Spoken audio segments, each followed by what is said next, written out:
Allow yourself the dreams you deserve. Play with the balance between urgency and not rushing into things. What will be, will be. A commitment to truth, only found in the space of pure silence, is only the beginning of uncovering the finest intricacies of who you are. How can you know yourself if you're unwilling to see who you are when unplugged from the numbing stimuli that is life? Understand, being alone is not the same thing as being lonely. Why would anyone choose to not enjoy the presence of their own company? Despite being an agitator, pushing the rules, and breaking the illusionary boundaries of cultural expectation, you are respected in the light of a black sheep. Now that you own this title, this is only the beginning of your reign. Despite walking an unpredictable path, you didn't end up here by accident.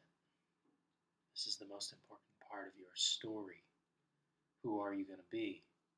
How are you going to lead? As the author of your life, you get to decide how the next chapter ends up. Make this a time of life you will never want to forget. What do you truly have to lose? Death is a far better outcome than falling short because of a lack of sense of meaning.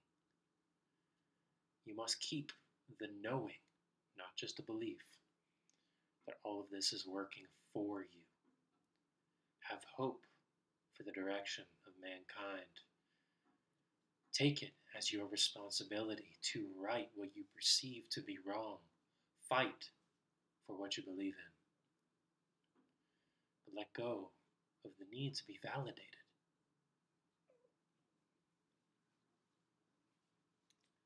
If the people in your life aren't interested in writing a new chapter with you, wish them well, but let them go. You can't force others to grow if they're too comfortable in the confines of their own misery. It may be tough to live as an old soul in this new world, but this is what you got. I know you've taken the brunt of criticism and heartache when all you've ever done is your best. You aren't always perfect, but perfection is an impossible marker. You may be left wondering if the challenge, the heartache, and the melancholy will ever fade. Will it truly be worth it? In a world where we view each other as replaceable, let your love leave on other hearts and impacts that is indistinguishable. You'll always be remembered for who you are, and that's measured on a judgment of your heart. Embrace that you play an imperfect role. Friend, lover, nemesis, a hero, at least in your own story. You can never save another.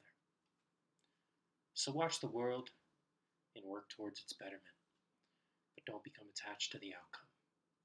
Don't worship the culture you've become accustomed to, as this too is impermanent. Let go of the devilish temptations you've come to know, and as you act as a slave to, there's only one way. That is forward. Stop following a lost crowd and find your own sense of direction. Own your vision.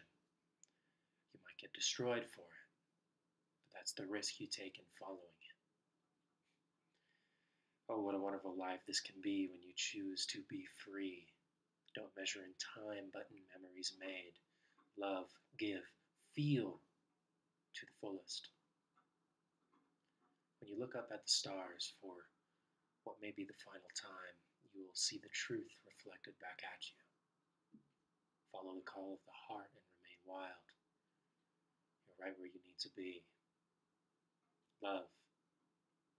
Let yourself be free. We are back, baby. I want to welcome everybody into the Fifth Dimension podcast. It's been a while since I've said those words, but it feels good, man. This is the first episode since June or July of 2023, and As the title implies of this episode, Reborn from Silence, there has been a deep vow of silence that I myself have been committed to and exploring. This has been a time for me of seeing things as they are, taking a step back to further hone in on who I am, what is my own vision, what is it that I am creating, instead of just creating um, for the need to create unconsciously. You know, when you do something for a long time, I've been doing this podcast since 2019, and that's before the COVID era. All right, like we go back, baby. Been doing this since 2019, coming up on 5 years. You kind of get into the habit of doing things, and you sometimes can lose touch with the deeper meaning, with your why. And even on the things that tend to be outlets of expression and creativity, if you're not continually asking yourself why, or consciously exploring and asking some of the deeper questions, you're going to feel a sense of meaninglessness in what you're doing and monotony. And so it was a good wake up call for me to take a step back and allow myself the space to say, hey, I'm not just going to create, but I want to hone in on my vision. And I want to craft an ideal for who I am and what it is that I'm meant to be. And it's taken me since last summer, and we're going to get into some of the lessons and explorations that I've learned here. But we're back. We're back, and we're ready to put the best foot forward and explore the deeper truths as they are, explore who I am, you are, we all are underneath the surface, and the deeper meaning behind all of this. Because we're in a time where I think the root of our disconnection and disharmony and disease that we see permeating different aspects of our culture and society, it's rooted in a lack of deeper meaning. When we look at meaning, if we go to the etymology definition, it is a sensory perception. That's what it's historically meant. So it is as profound as sight, touch, taste, all of the hearing, smell. We typically associate sensory perceptions with those five senses, but if meaning is in that same category, that means it is something that is generated from within. And we have to continually come back within ourselves and inside of ourselves to find that deeper meaning. And the disconnection with one another is simply a manifestation of a disconnect that we have within ourselves about the truth of who we are. Because if we understood the truth of who we are, all of the BS, all of the societal numbing and pain and disconnect would be impossible. It would be impossible. We would not be able to, I won't say we would not be able to, we would not acquiesce to the structures that we have in place that are meant to keep us down in a low vibrational reality and disenfranchise all of us, right? But I think it starts, and I know it starts with coming back to oneself. For those of you who are watching the video cast here, I don't know if Luna is in the shot, but Luna is here as a special guest. A little kitty, she's kind of sleeping on my lap. I don't even think she's in the shot, but that's all right. She might get up and you might see her. She's going to be on this podcast quite a bit, at least in the background, running around doing cat things, because that's what cats do, baby. If you do follow my work on Substack or maybe on social media, you will know I have released a book in my vow of silence. How is that for self-promotion? Terrible, huh? You release a book that really means a lot and completely abandon all of your outlets to go and promote it. But if you want to purchase my book, To Marshal Love Against Tyranny, it is a collection of poems that explore the duality of man and the battle of good versus evil within, and the reflections lessons I have learned expressed in a poetic format. So go ahead and check that out. The link to that is in the episode show notes below, and I do appreciate anybody who chooses to purchase it because that does financially help me, I suppose. I work a couple jobs. I'm out here grinding, doing my thing, doing my best, and I think that's all we can all do is try to support one another. Uh, you know, so hey, appreciate anybody who engages with my work wherever it may be here. Substack, mcdermott.substack.com. I've still been writing on there, put up poems and stuff once in a while. Um, I'm going to start diving into a bit of longer form writing soon in the near future. Some of the stuff I used to do quite a bit more. But like I've been saying, it's been a bout of silence. And, what's interesting in these last 6 months, right in the middle of it, really, in October, I did a 10-day silent meditation retreat. And I'm going to talk quite a bit about that in this episode because it was a profound marker in shifting my own perception on who I am and what all of this is and what truly matters. So, yeah, there's a lot to pick up from that and a lot to explore in that way. But let's start with that. When one goes into the silence, when one goes into themselves, when one wants to explore who they are, there must be a level of stillness, presence, and acceptance that we are not who we think we are. It's almost a necessary death that must take place within the rational mind about who we claim to be in order to explore the truth of who we are, right? And I did a Vipassana meditation retreat. Vipassana is one of the oldest forms of Buddhist teachings in terms of meditation, very structured in the same way that the Buddha would teach his disciples and students. So I really liked that it was not westernized and kind of made to fit our culture. I was stepping outside the boundaries of my own comfort zone to explore in this meditation retreat. And I thought I knew about meditation going into that thing. I thought I knew about silence. Let me tell you, when you're sitting there 10 to 12 hours a day for 10 days straight in silence with no external stimuli, no speaking, no phones, no connect to the outside world, you put everything in your life on pause. You start seeing how things are quite quickly. There is no escape. You realize there is no escape. We think there's an escape. There's never an escape. But that's beautiful. What are we trying to escape from? Huh? I don't know about you, but I ain't trying to escape. So, but it's Vipassana translates to see things as they are. To see things as they are. And that is the foundation for everything, I'm coming to realize. If you don't see things as they are, how are you going to act? Who are you going to be? You're going to be acting or living off of a lie. And I can't help but think with the way our news is presented, our media, content, social media, our addictions to technology, the screens, and our cultural programming, and our shallow understanding of language, and our shallow understanding of sort of the cultural roots of who we are, etymological roots in terms of our language, that we are not seeing the full scope as things are. And I don't know if we ever can. We can do our best, right?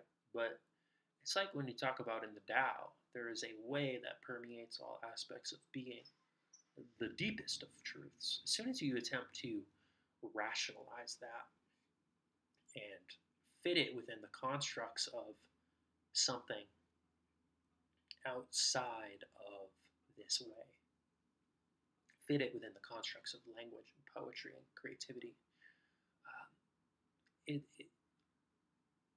in a way it loses its meaning. Not fully. I mean, there's a reason when we look at artwork or we read poetry or we see a beautiful landscape, for example, that we can be awestruck. Something that captures that deeper truth tends to mesmerize us, right? But you can't necessarily logically explain how that is a truth. Here goes Lona, she's going crazy. What you doing, cat? And there she goes. But we can't always put that into the language that fits our material constructs, right? It's like a scientific observation, right? There's there's beginning to be a resemblance between, and I'd say merging of science and spirituality. For example, we're seeing a lot of science, quantum physics, all these areas uh, bring truth or material truth to a lot of these spiritual principles that have been passed down through the ages, right? So we're starting to see the blending of that, and people are becoming more open to these more spiritual and deeper aspects of life. There's a reason psychedelics are growing in popularity as people want to see beyond the veils of their own mind. People are beginning to realize we only see a very small fraction of what actually makes up reality.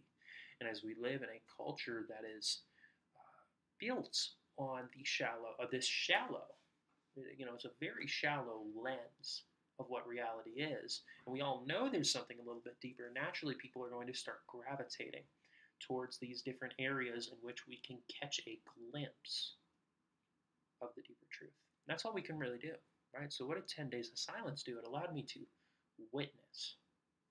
It allowed me to witness. And I think that's a role we need to first embody before we can begin to create anything of substance, anything of meaning. It's witnessing, being the observer. And it's from the space of witnessing that we are able to take conscious action. If I'm caught up in my mind, if I'm caught up in emotion, there goes the camera. We're having our technical difficulties here. There it goes. It's funny when the beauty of the mess that is reality, right? In theory, everything happens in perfect. It would be perfect, and we're not going to have these slip-ups, and the camera's not going to fall, and this, and that, right? But that's not how life works. And I think as soon as we accept that nothing is perfect, we can kind of play the role of an imperfect person and do our best. But anyways, that's truly following the calls of the heart and following the deeper truth. But look who's back. Little Luna. Yeah? The cat is back. Cats are something, man. You want to learn about yourself. Observe a cat. Get a cat. Like, I gotta tell you, we're a lot more like cats than we ever truly want to admit. But anyways, as soon as we can become the witness, we can simply observe, we can take conscious action based off of our observation. If I'm caught up in mind, I'm caught up in emotion, I'm caught up in pain, I'm not going to be able to process and explore from a place of neutrality, from a place of truth, because I'm caught within my own lens, I'm caught within my own biases. And that is really the reactionary culture that we find ourselves living within today. And we end up becoming slaves to our programmed system of reactions, our programmed system of trauma and emotion, what we have caught within us. That's why it's so important to continually practice letting go and not holding on to what has defined us within the past. And here comes Luna. She's on the camera. Anybody who wants to see her, you want to see the cat? Here she comes. Oh, she's getting close. Oh yeah. Now, becoming caught within the lens and caught within our tiny framework and identifying solely with that framework ultimately is what creates the trap. Luna's really liking that camera, huh? What you doing, baby girl? Huh? That's all right. Knocks the camera over and proceeds to run away. That is the most cat thing I've ever seen in my life. I respect it. But as soon as we get caught within our framework, we are not seeing the truth as it is, right? And if you look at how people go about this world, what is the root of division? What is the root of gossip? What is the root of all this drama, trauma, pain, shame, blame, all of these different things that seem to permeate our culture? It's like an internal stagnation that occurs. And it's a collective stagnation. The external is a reflection of the internal, right? The wars that I see in the world, no different than the wars I'm fighting within my own heart and myself, and it's no different for you too, right? That's why empathy is possible for all of us because we all share very similar um, experiences and pains and traumas, and there are collective traumas that manifest within all of us individually and through experience that we need to come to terms with. And I think when we can begin to heal that, we heal ourselves. That's when we begin to heal the world, right? I remember it was Tommy John I had on my podcast a while ago. Somebody I'd love to get back on here. That's what he told me. Heal yourself and you're going to heal the world. And that has always stuck with me because I think that has to be our first mission. It has to be looking at our own trauma, looking at our own pain. How am I choosing to respond in my own relationships? And how am I choosing to respond to the people around me? Because that's what matters most. It's the people in our lives. It's the people in our lives. It's the connections. And it's interesting that you almost have to take a step back away from all of them and go within yourself to realize how important those other people are, right? But it's also important to really make sure that the pain that we do find and see within ourselves doesn't make us bitter. It's very easy to let pain make us bitter and to become caught within the pain and choosing to seek a path almost of vengeance upon the world. You can make the argument that we chose this life and manifestation, or the manifestation of our life, and we asked for this and all, on a spiritual level, sure, but I don't know if that resonates with everybody because, in a way, we are in our physical body and we are an ego and we are an identity and we are these physical beings. We don't know where the fuck we came from. Are you kidding me? Like, what is this? What is this? We didn't ask for this. Here I am. Like, damn. Did I really sign up for all this pain? Did I really sign up for all this heartache? Did I sign up for all this beauty too? Both ends of the spectrum. So you can understand why there is a sense of nihilism in seeking a vengeance against God and life itself, especially when we're not able to move past certain pains, when we're not able to process and find a level of acceptance for the necessary pains that make us who we are. I think it's so important to look at some of our earlier cultures and indigenous cultures that had rites of passage for their young. The boy must die before the man can be born. And that was the letting go of the child within, letting go of the old self, and the immaturities, and showing that you can handle the hardship and the difficulty, and you will step up and you will lead and become the man you're meant to be. And we don't have that in our culture. You could argue women have it in a biological sense with childbearing or menstruation, but it isn't supported in that way necessarily within our culture. So what do men have in that? There's a lot of men who run around as adolescent boys. And that's why we see so much, especially within my own generation. I'm 28, and we see within my own generation and a little older and a little younger too, and the upcoming generation, so much willingness to treat people as if or ghost them and disregard them, and not treat people with decency. We avoid confrontation, thinking that it's going to stifle the pain, but it just makes it worse on another person. When we avoid a hard situation or we avoid a hard conversation, when we choose to have this level of abandonment of vulnerability and abandonment of the difficulties, we choose to run away from them. We are really running away from ourselves, and we are inflicting pain upon another. And I think we've all experienced that to some degree, right? That's why we need to get to the root, and that's why I've really tried to embrace the difficult conversations, embrace that we're not perfect, and if there is a shortcoming or if we wrong somebody, which we all do, we all have blind spots, we're not perfect, like I just said, that we own up to that, and we're willing to acknowledge where our own inefficiencies lie. I think that's a foundational aspect of being human. You want to be somebody who's spiritually inclined. You want to be a virtuous, moral person. You want to create a world that is in alignment with the highest good and the ideals and truth that you know within your heart, that you see when you step back, you go into the silence. It's about owning what you know to be true. It's about owning your shit. It's about taking the necessary responsibility to right previous wrongs and to act in alignment from there on out with what you know to be true, that higher ideal, those virtues. You have to look at the why before you even begin to look at the actions themselves. Why are you working towards what you're working towards? Why do you hold certain relationships in high regard? Why do you want to create change in the world? You ask, what's the point? Why?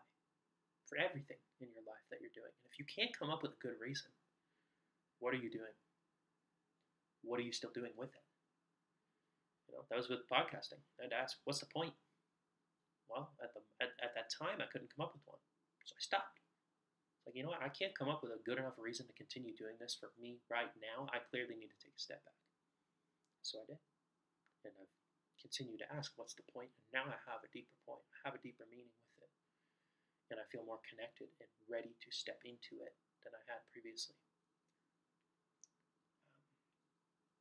When you take a step back and you go directly into the darkness, you go directly into the silence, you go into the parts of yourself that you've avoided for so long. You got to decide what you want to do. What are you going to do? We're always going to have certain levels of temptation. We're always going to have the devil on our shoulder, in a sense. Good and evil live within.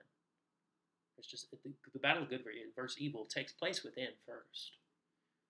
But the more you choose to act in alignment with higher virtue and higher, deeper meaning,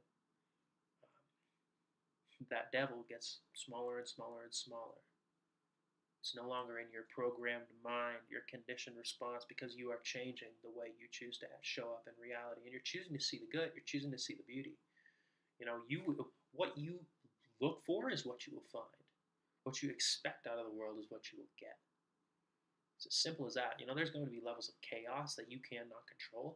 And quite often, when you decide that you want to change, you're going to immediately be faced with hardship. You're going to immediately be faced with chaos. Because it's not like you pray to God, you ask for strength.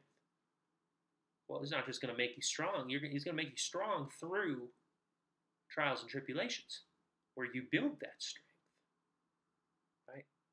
So as soon as you decide, I'm committed to change, I'm committed to being a better person, you are going to be tested in that. All right, you want that? Let's see you put it to work. Let's see you own it. Let's see you live it. And I don't know, I think we all want change, but I'm not sure we're always ready for what that entails. And that's okay. That's okay. We kind of have to, fall on our own sword and struggle a little bit. I think it's a necessary part of life. But the second that you choose, you're ready to see the truth, it will present itself. Now, once you see the truth, are you willing to embrace it? That's a whole other ballgame. But you always know. You always know when you're running from yourself. You always know when you're not fully stepping up for yourself. And that's on you. Nobody's going to save you. You don't even need saving. You just need to act a bit more responsibly for yourself. Love yourself enough to actually do the work. Like right now. Don't put it off. I'm 28 years old. I'm closer to 30 than I am 25. That's crazy to me. I'm getting old. I'm not that old. Obviously, somebody who's listening to this is older than me. Will be like, you young shit, you have no idea. And they're probably right. I have no idea. At least I can admit it.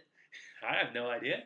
I'm doing my best. I wake up each day and I set my intentions and I have a higher ideal that I work towards and I strive towards. But a lot of things I'm just I'm going along. I'm making it happen as I'm going along.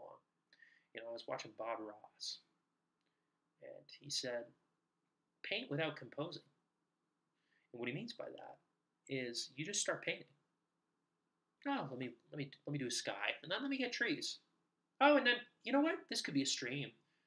He doesn't have the full picture in mind before he starts painting. He just starts painting, and he goes with what he feels. So it means to paint without composing. So write without composing. Live life without composing. Have an ideal, but trust yourself. And I think in order to trust yourself, you have to prove to yourself that you are capable. So therefore, do hard shit. Test yourself. Take a risk. You kind of have to jump off the cliff and trust that you're going to be caught, or you're going to make it to the other side. You're going to survive, right? That's really the foundation for growth. Painting without composing. Paint without composing. That will lead to greater transformation as you move forward. And I think that's going into a new year, into a new era, in a time where this world desperately needs people to step up and lead by example and build and create change.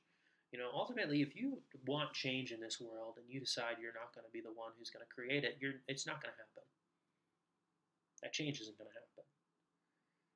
You feel compelled towards a certain type of change because you are the one who's meant to create it. And that sounds like a daunting responsibility, because it is. You're responsible. Take responsibility for the direction of mankind. Put the weight of the world on your shoulders for a little bit and just see how far you can bring that. Now, I would argue, don't bring it home at the end of the night to the point where it's like, if I don't do this, and this, I'm a failure, and life is pointless, and we're all going to die, and yada, yada. I don't believe in the doom and gloom. I don't believe in the doomsday Armageddon type of thing is happening, showing up on our doorstep tomorrow. I think a lot of people fantasize about that because they want to be the hero when the whole thing collapses. So a lot of people perpetuate scarcity. They perpetuate the doom so that they can, show themselves this beautiful rally and save and you know what?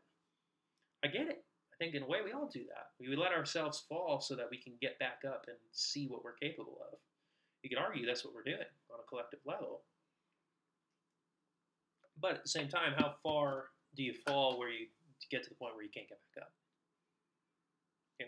So let the time be now to be like, all right, this is it. I'm ready to move forward. I know who I'm meant to be. I know who I am. Let me move forward and let me make change. Let me be the one to take the lead here and take initiative and build the life that I'm meant to live and contribute to not just myself, but the people around me. Let me build family. Let me build community. And let me impact the family and that community in a positive way around the ideals that I find within myself and in my heart and that I know to be true. Don't feed into the narratives of divisiveness. Don't feed into the agendas. Don't do all that. You know what you know to be true and accept it. I also think we do need to move forward with compassion, kindness. There's a lot of people in this world who are lost. I'm sure we're all lost to a degree. And I think there's a beauty in being lost, in a sense, if you're living as the fool. And, you kind of have to explore. But when you're lost within the constructs of pain in your own mind and scarcity and divisiveness and perpetuating that onto others, we're not going to help people out of that by slinging vitriol and hatred towards people like that. We have to move forward with compassion and kindness and empathy. So don't feed into when people are being divisive. Be the bigger person, even though you might want to seek vengeance. And there's a time and place where street justice will prevail. Right? The notions of karma will prevail, and maybe you're the one to dish it out. You'll know.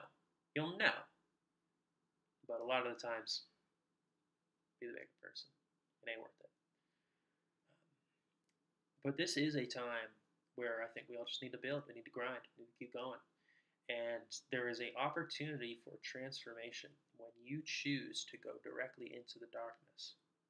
When you choose to go into the silence and the space beyond mind see things as who they are. When you choose to finally do that, and I think maybe many of you have been avoiding that for quite some time,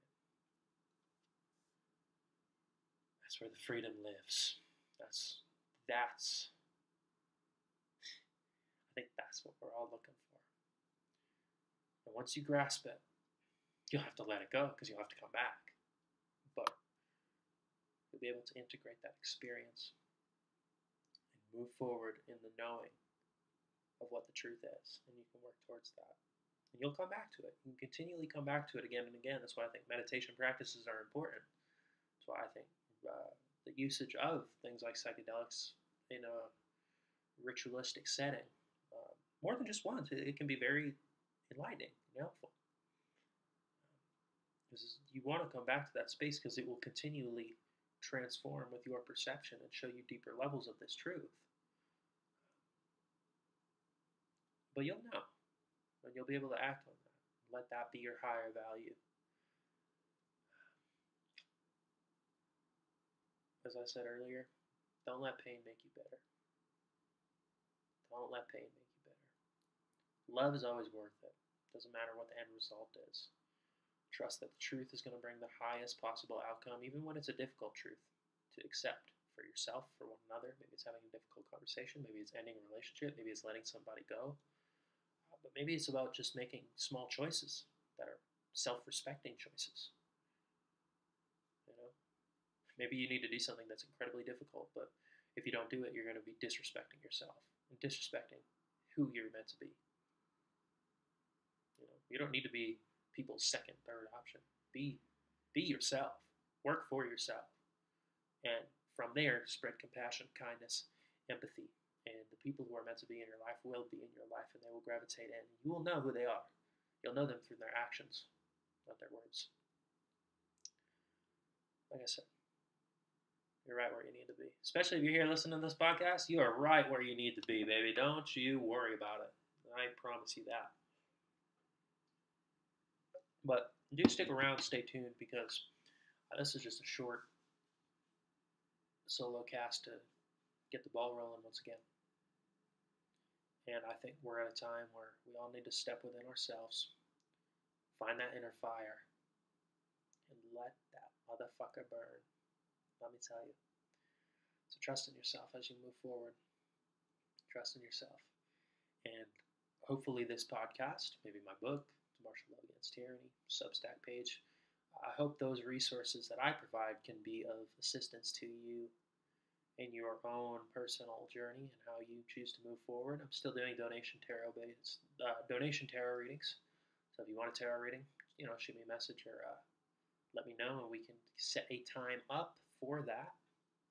And I do it by donation. So pay what you can, based on what you think it's worth. And I'm excited to be back.